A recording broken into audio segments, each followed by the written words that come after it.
Republican in name only. You know, when Biden says we must stop MAGA, we must stop, let's see, is it called MAGA? I think it's called MAGA. Which, by the way, is the greatest political movement by far in the history. And I just wish like that would be on the debate stage, because I'd say, Joe, do you know what MAGA stands for? He'd go, no. And then, of course, the announcers, like Chris Wallace would come to his, would save him. You have no right to ask that question. Meantime, Joe would be standing there not knowing what the hell's happening. But listen, I said, Joe, do you know what MAGA stands for? MAGA stands for, Joe, Make America Great Again. That's all it is.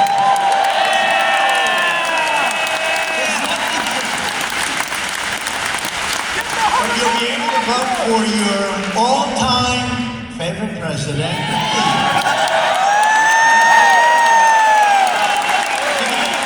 Continue to fight for the state like no one has ever before. Nobody's ever fought for your state like I did. I didn't like your governor very much, but I got him everything he needed. This guy, this guy could have run for the Senate. He could have won because he's got a name a long time. I liked his father, actually. Once I won, his father was nice. Before that, he was nasty. But once I won, I don't know what happened to him. But his son is, like a spoiled brat. His son is like a spoiled brat. But here's the story with him. So he ran for president without having the courage to run for president. He was all over the country campaigning. And he got like 2. He was beating Ada Hutchinson. That was about it. He was beating Hutchinson by 2 points.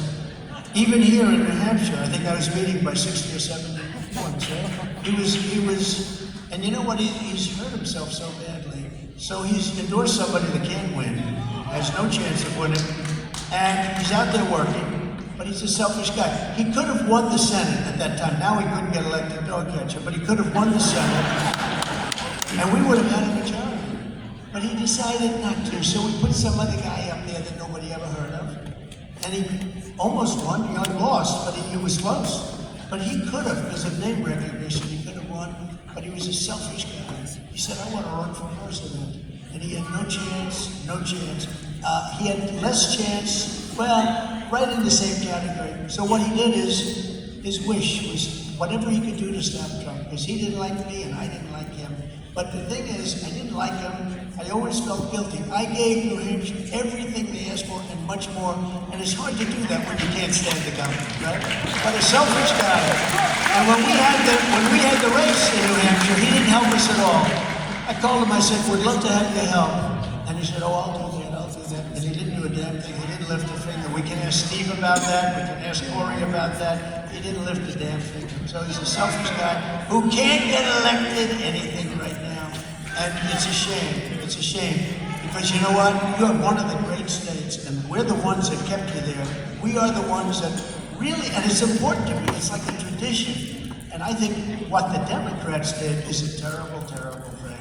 In fact, Biden essentially isn't running in your state. I would say that's a pretty good slap. So they're trying to do some write-in votes to see if they can keep him. But what a mess. This guy, what he's done to our country is a disgrace. What he's done to our country is a disgrace. So, to defend New Hampshire workers and manufacturers, I will pass the Trump Reciprocal Trade Act. You know what that is? It's the greatest thing ever.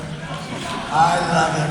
If China or any other country makes us pay a tariff or a tax, let's say 200 or 100 or 300%, you have no idea how big they are, then we will make them pay a reciprocal tariff or tax the exact same amount, 100, 200.